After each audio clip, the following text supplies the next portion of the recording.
Man, so good to have you here, man. Of course, man. How you feeling? Like life is pretty good these It's days? great, man. I'm trying to make as much money as possible in my I feel you, man. Listening to you speak, and this is our first time actually meeting Yeah. in person, Yeah. which is kind of crazy that we haven't crossed paths yet. I think a lot of people hear all these amazing things about you, and all these accomplishments that you've had, but I don't think a lot of people know, your background and really where you came from and what got you to this point to want to even create a company like Bevel. So you want to give people in the audience, Yeah. a chance to hear about that. Yeah, glad. It's my favorite story. I like to say I had the whole rose that grew from concrete story. I grew up Queens, New York, project, welfare, all that jazz. Shout out to Queens. I realized very early I had one goal in life. And that was to get as wealthy as possible, as quickly as possible, right? And I realized that every single way that I can do it, I kind of failed at, right?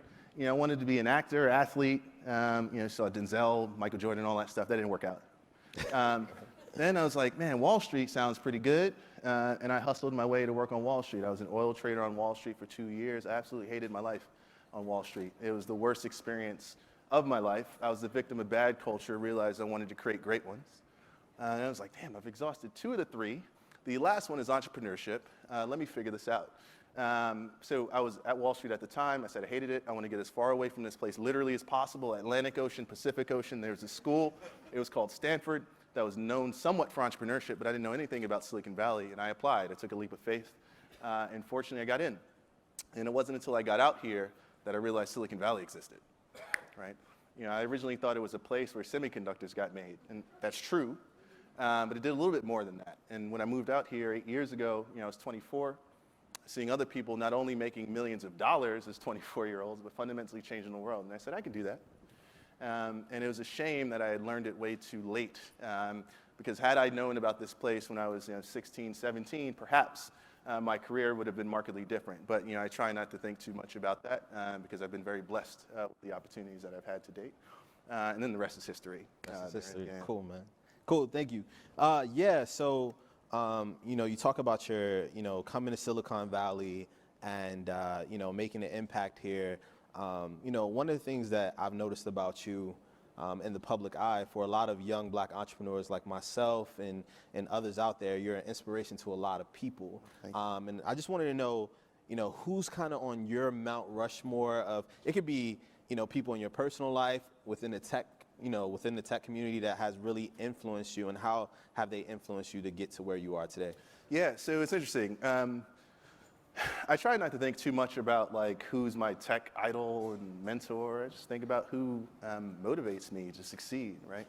One thing at my company, we have these 6 values that we care a lot about, right? Courage, inspiration, respect, judgment, wellness, and loyalty. And I try and guide every single thing that I do, every decision that I make with that filter. So, who do I look up to? I look up to folks that have the courage to actually do things that folks, wouldn't have recommended, right? You think about, I'm going to give the most cliche answer, but I fundamentally believe it's to be true. Our president right now, I think, is one of the most courageous folks in this country, and I really do believe that to be the case.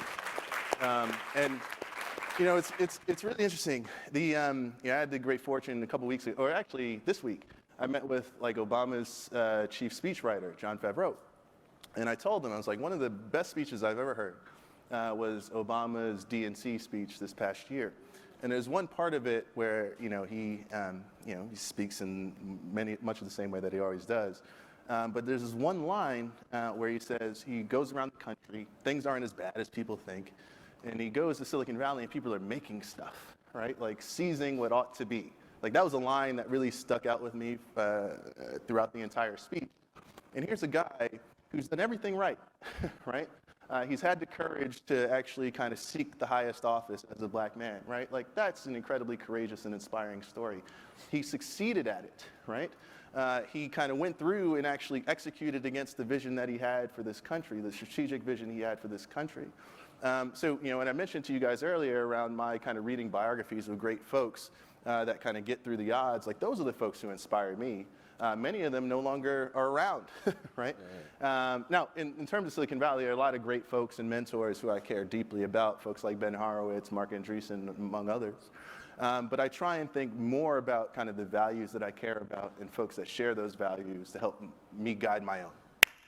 Cool, man. Thank you. Yeah. So one of the things that is a challenge for a lot of entrepreneurs is the grind. You know, the things that you have to go through mentally, emotionally, physically. I know for myself, when I was building one of my startups, you know, I dealt with mental depression, and that's something that's very taboo within the Black community. And I think a lot of people see you and they say, oh, he's done all these amazing things, but like, what did he, you know, what struggle did he really have to go through? You know, they hear about, you know, you coming from the projects, but I don't think a lot of people have seen like the other side, the late nights and the sacrifices that you've made. So can you tell us a little bit about the things that you've had to overcome or some dark moments that you've had building like Bevel or, you know, other projects? Yeah, so for me, it's all about perspective. You know, I get this question all the time, like, how hard has it been for you? What keeps you up at night? And I say nothing keeps me up at night. And the reason is because I got some really great advice on this. And the best advice I've ever received is from Tyler Perry. Now, you know, say what you want to say about his movies. His Halloween movie's coming out soon. So the thing that's so amazing about Tyler Perry, I had the good fortune to speak to him on one-on-one fireside chats in multiple cities. And anyone who's heard me speak, really, and I always talk about this, this example. I mean, we're in LA, and we're speaking to small business owners about their kind of entrepreneurial journey. Now, Tyler Perry, you know, he was homeless for a bit. Now he's like one of the highest paid folks in Hollywood. He lived in his car. Like, he's an amazing man, right? And there's one woman, she was sitting in this area over here, and she raised her hand and said, Mr. Perry, I have to go through all these different trials and tribulations. What do you do to get you back up? And what he said was the most profound thing that I heard, so much so that I had to pause for about like 10 seconds, which must have been incredibly awkward as I had to process it. He said he understood his potential as an entrepreneur when he realized that the trials you go through and the blessings you receive are the exact same things, right? And what he meant by that was, you know, those trials you go through are just lessons, and those lessons are blessings. And 4 days later, you know, my wife and I go to church, and the pastor's reading from Romans, chapter 5, I think verse 2 or 3. And I'm going to mess this up, sorry, God. But like it says something as follows. He says, revel in the tribulations because the tribulations beget patience, patience experience, and experience hope, right? Now, these are two completely kind of isolated events, 4 days apart, saying the exact same things. And the reason that's so important to me is not because of like how profound what he said was, but how I guide my life and why like I don't stay up at night. There are only three things that are important to me: my faith, my family, my work, in that order, and I try not to mess with anything else outside of that. I only have so much time in the day. I have a wonderful wife, a wonderful son at home, right? And as much as I can focus on those things, that gives me perspective, right? So those trials that I go through are just lessons, and I try not to get fazed by those things. My job is hard enough, right? To like worry and stress about those things that are inevitably going to happen anyway, particularly in accordance to the faith that I do have. For me to fight that is only a problem, right? So the thing that I care most about is just really appreciating that and not trying, right? Because when I try too hard, I mess up. So that's incredibly important for me, and why, like, even with my employees internally, they look at me and like, why are you not stressed out? Because this is going to happen anyway, right? And it's all about perspective for me personally. Cool, man. Yeah. Yeah. So when you were just speaking before, you were speaking about something I have no idea about, and that's having a wife and a child. Yeah. And, you know, me building my companies, like, you know, I don't have any children. I'm single as hell. Mm-hmm. And that's advertisement. And my man. You know, it's a lot easier to do that without having to take care of a family and providing for a family. And so, you know, a lot of entrepreneurs, you know, you meet a lot of young entrepreneurs out here in Silicon Valley. It's like you have no responsibilities. You're just so dedicated to your work. Can you know, talk about having to build a company like this and still find work-life balance and also being a great father and a great husband? It's easy. This is like the easiest thing in the planet to me, right? Because I know what my priorities are. Right. You know, as much as folks, look, I mean, like people like follow me on Twitter, they think I'm the most extroverted person in the planet. Like I'm an incredible introvert. I just use Twitter as an excuse to show folks that I'm somewhat social, right? So faith, family, work. It's taken me 6 years to really figure that out and hone in on it and be comfortable with that. At the end of the day, there's two things that I tell my people. The most important thing for me to do every single day, leave my office at 6:30, feed my son, and put him to bed. There's no one who's going to get in front of that. I don't care who you are, even if you're not the president, but seriously, I take that very seriously because it matters to me. I didn't have a father to raise me, right? So it's important for me to actually kind of offer my son what he deserves, right? Secondly, and this is even kind of more important to me, I put him to bed. I don't check any email after that. That's my time for my wife, right? That's it. And what's interesting and funny about that is I haven't had to do this for 3 years. If there's any problem, people will call me. No one ever calls me, right? And it's, again, perspective. So it's almost easier to do my job with my son and my wife than when I was single, right? Right. And it's like an incredible irony that people don't understand. And look, here's the harsh reality of this whole thing. I've been incredibly blessed and fortunate. I am a Stanford Graduate School of Business grad. I've had all these amazing opportunities in technology. My worst case scenario is better than 99% of the world's best case scenario. Understanding that perspective, look, I grew up where I did. My worst case scenario is that, and I survived, right? There's no problem in that. So if this all goes away, I have an incredible blessing to do what I'm doing. I care a lot about it, but if it were all thrown away, number one, it was planned that way already, right? And number two, that's okay, because I'll still be with my family, which is of utmost importance to me. Walker & Company is legacy, but my son is legacy. And I want to ensure that he kind of grows up in a way that he's sharing my own personal values and is able to articulate that to the rest of the world. Thank you, thank you.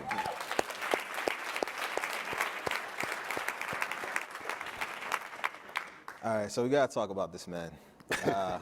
DJ Khaled, Nas, my signature favorite, Bevel blade. That's a major key. Yeah. By the way, I'm saying this publicly. I'm still waiting for my Bevel trimmer. So y'all heard this. I'm waiting for it.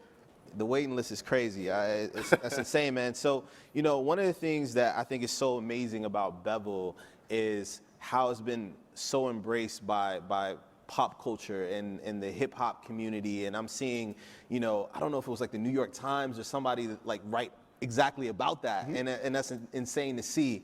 And we are hip hop, we are that, and to see that kind of transcend into startups and tech and things like that. How did you go about, was there anything from a marketing perspective? I know you got Nas as an investor.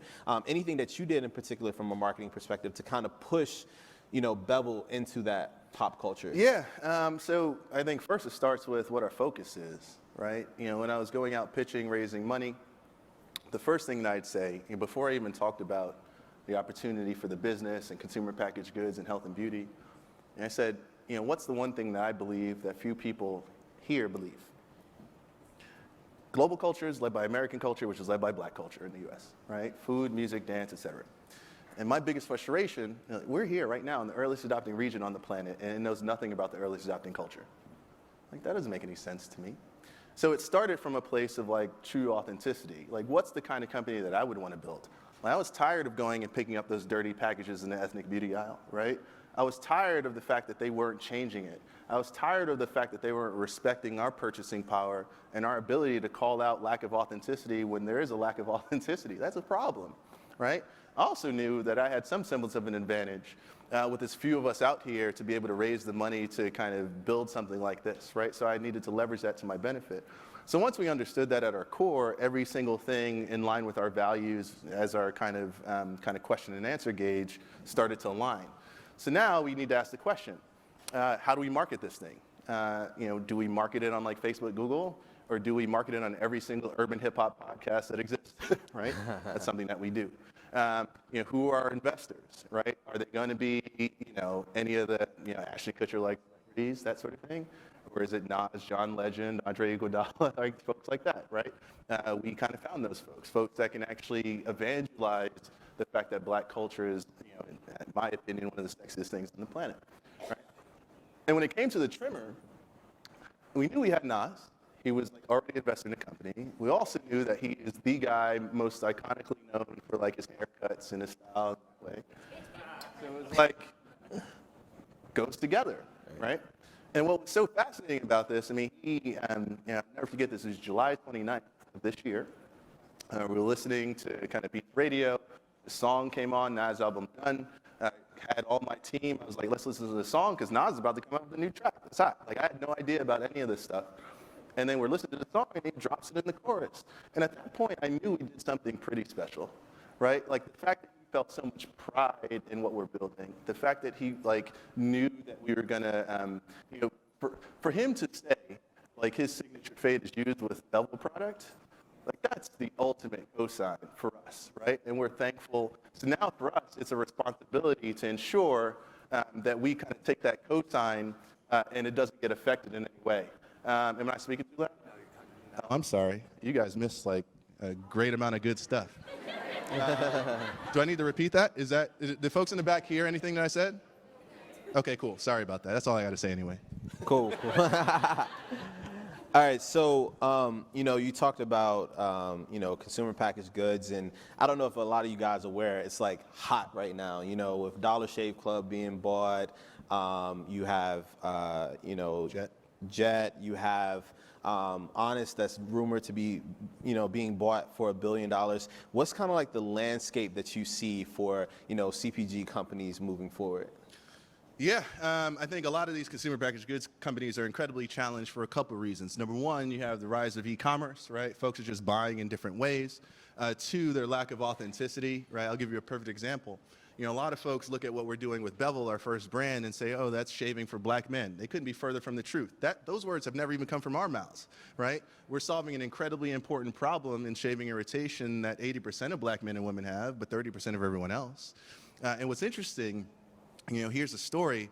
A lot of folks will say, well, can't all these other large companies come and eat your lunch? And I say, no, for this reason. What's going to happen is you're going to have these large companies making 50, 60, $70 billion in revenue a year. In order to maintain their growth in the public market, if they chase new opportunities, they're going to have to realize $1 billion in revenue in the first year. So a brand manager is going to read a Mintel research report. They're going to say black men shaving in the US, it's like $200 million or something like that, right? And what they're going to say is even if we command 100% market share, it's only $200 million, not $1 billion, we can't do it. That's the biggest mistake. Because number one, it's not only kind of black men shaving, it's kind of pretty multifaceted, but secondly, they never ask the question, well, why is it only 200 million? Perhaps it's only 200 million because the things you sell don't work, right? Like think about that for a second. And it's a virus in a lot of these large companies. So they take that 200 million, we think it's a $4 billion opportunity. And that arbitrage opportunity is so significant. And these guys are going to be incredibly challenged. So the reason, I think, they're buying folks like Dollar Shave and Jet, et cetera, is because they are very concerned. And you look at us, not only are there just fewer e-commerce companies to buy, there are fewer CPG companies to buy, and there are none that are catering to the demographic group that we care so much about. And every single one of them have been trying for 5 decades to get this customer, right? And we've done it. So what does that mean for us? I don't know. We'll see. Cool, man. Real quickly, how do you feel you can best help other entrepreneurs? I know for myself, I get a lot of inbound of people, wanting help, wanting mentorship, and it's like it's only 24 hours in a day. Shorter for you because you got to make sure you put, your kid to bed and be there for your wife. And so, what kind of advice could you give to other, aspiring entrepreneurs, or what do you think you can do right now to help them? Yeah, so I give them the Tyler Perry one. I give them the one about the 99%. Like you're just in a good spot right now, right? I always get frustrated when I get a Stanford Graduate School of Business grad come to me and say, "Oh, I'm doomed," right? Like, should I take this Uber job? Like, come on, man. Like at the end of the day, you'll get a mid-level marketing job making $100,000 at whatever company. Like that's good. Like relax. But like the most important bit of advice that I give folks, which is actually pretty counterintuitive, I say stop asking for advice, right? Like the first thing I ask a lot of folks is, what can I tell you that you haven't heard already, right? And more often than not, folks can never like answer that question, right? And it's like you're going around wasting all this time getting advice from me because you see me like more public and you think that I can pontificate about something that you know better than I, but it's just not true. And I try, like, I've been doing this enough to just tell people the truth, right? And I try not to BS them, right? Like for the time that someone spent traveling from San Francisco to go to Palo Alto, having to go back, that's 2 hours that they could have been spending working on their stuff, right? And you compound that, you know, with folks reaching out to him, right? And other folks, it is so much lost time. And imagine if we took all that lost time collectively and built and became producers, right? And just like shut up and did it, right? So that's a bit of counterintuitive advice that I give a lot of folks because it matters. And folks don't get it until they get it, you know? Yeah.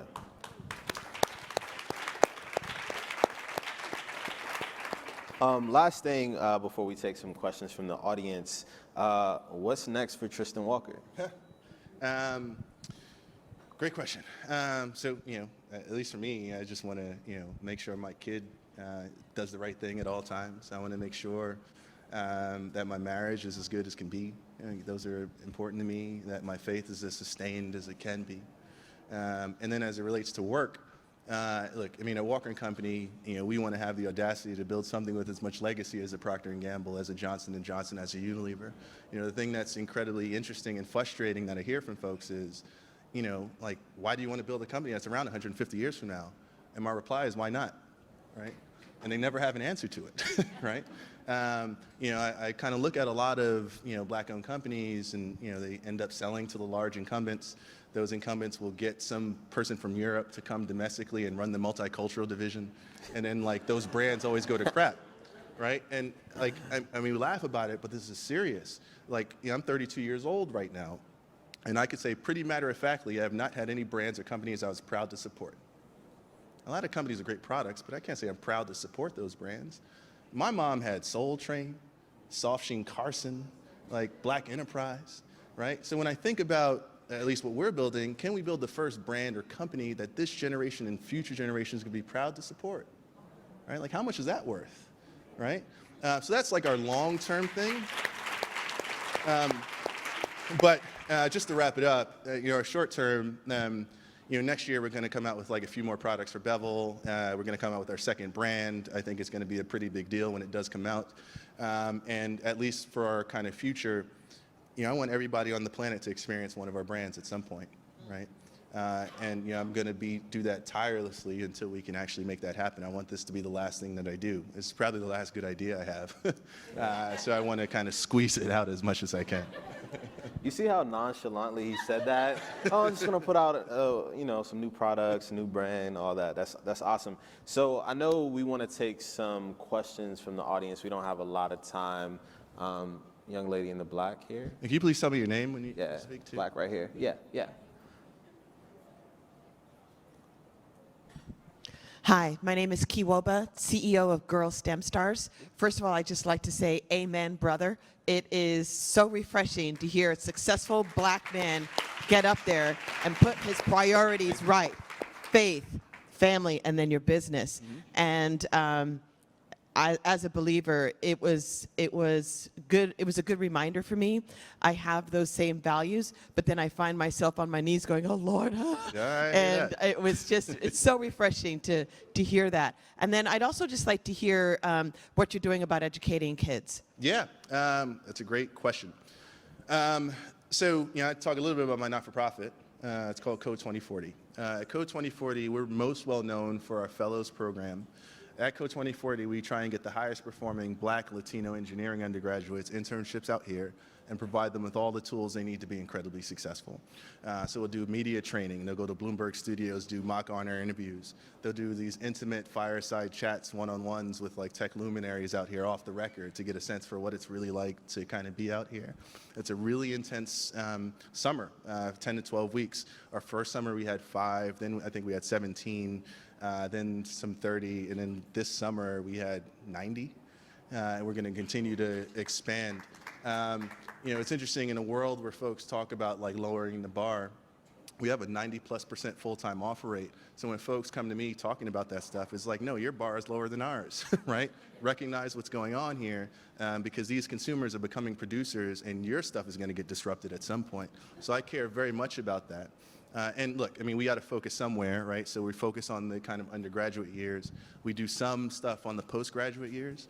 The reason we haven't gone further downstream is because there are some really fantastic organizations that already exist doing some of that stuff. So we want to make sure that we're truly value add there. And we chose the name Code 2040 for a reason. It's when the majority-minority flip happens. But this is about 30 years. It's not, you know, this whole problem isn't going to be fixed in 3 months, right? Like, this is a long-term thing. So we try and take a very long-term kind of outlook on this stuff. As far as just education in general, I think it's just completely broken.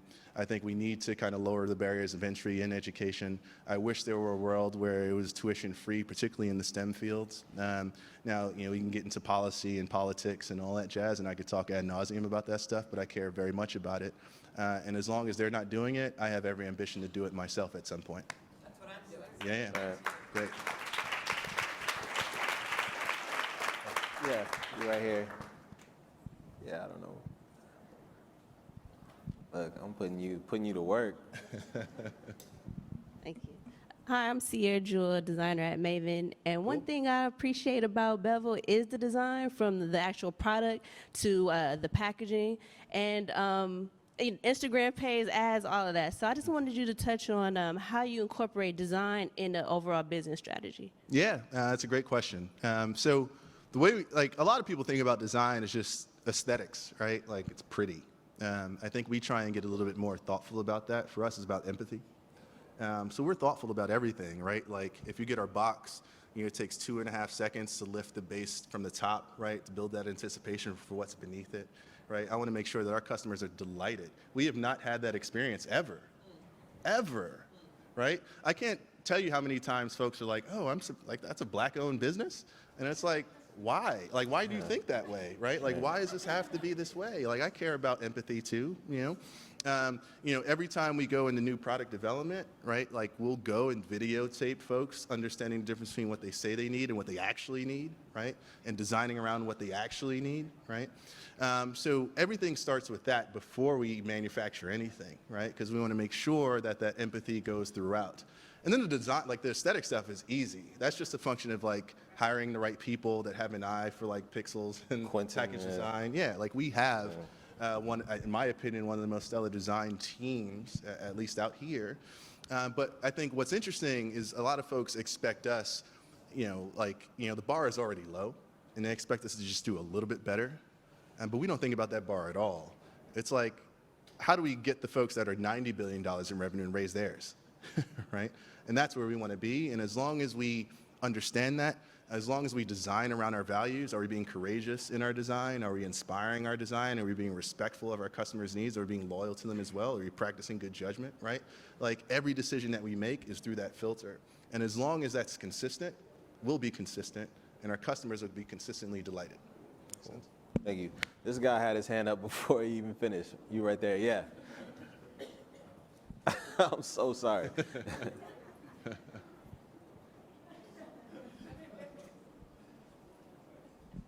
Thank you. My name is Teo Adesanya. I'm from Chicago, but just transplanted here about 9 months ago. One thing you talked about was your team. Can you talk a little bit about how you actually built that team? Because we heard earlier from Michael Siebel how that's very important to the foundation of the company you're running. Yeah, great question.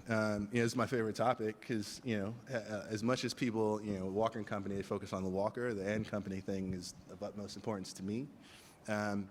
So a couple ways. You just look at the makeup of our team. A majority minority, majority woman. Most of my senior leadership is women of color. It's something that, like, I care very deeply about, right? And what's interesting about it is a lot of folks ask me how, and I'm like, why are you asking me that? Like, how are you not? And the thing that I rationalize about this stuff, I think a lot of companies really lose sight of, like, who they are. How many, like, even folks here, do you know what the mission and vision of your company is? Do you know what the values are? Most folks don't, right? Before I raised a cent in funding, I wrote them down, right? And you think about those 6 values that we have: courage, inspiration, respect, whatever. It's genderless, it's colorless, right? You compare that with like a lot of other companies that are like biased towards action and like type A and like all this, like it's crazy. And it's a big reason why, you know, they're overwhelmingly white men, right? Like it's just, like folks don't recognize why they have the problem. It starts with the stuff that's on their homepage, right? So what does that mean for us? It's not enough to only have it on your homepage. You have to entrench it in every single thing that you do, right? So when we recruit folks, we'll ask them leading questions to get at their courage and inspiration, right? When we do semi-annual annual reviews, you're rated against your goal attainment, but also your adherence to the values we have within. So when I'm inside the office or outside, there's still a consistency around our own execution. And look, I mean, it doesn't come without, that's hilarious, the guy with the virtual reality thing back there, I'm sorry. The thing that's incredibly, I think, important in that, and look, it's not without its problems and we're not perfect, but we're perfecting it, right? Or at least that's our hope and our desire. And the thing that's interesting about that, you know, I'm always willing to hire a jerk that shares my values, but I'm not willing to hire a nice person that does not. Right? And that's something that a lot of folks don't really realize. Yeah, guys. Well, first of all, I want to thank you, Tristan, for taking the time out. I know you're busy. We're both busy. We're going to end this session today. Thank you guys so much for listening to us for this past 30 minutes. Thank you. Appreciate it. Yeah. Thanks, man. Pretty cool. Yeah, man.